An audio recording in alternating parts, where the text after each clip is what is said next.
একটা সময় ছিল যখন এখানকার মাঠগুলো ছিল কেবল নীরবতার রাজ্য।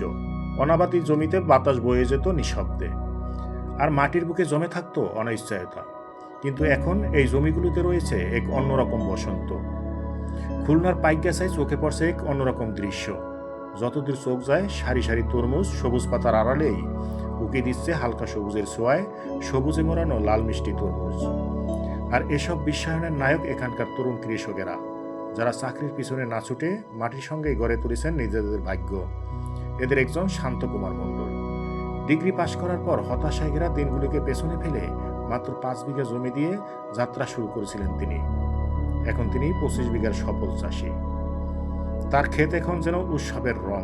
এখানে প্রতিটি তরমুজের ওজন 8 থেকে 10 কেজি পর্যন্ত।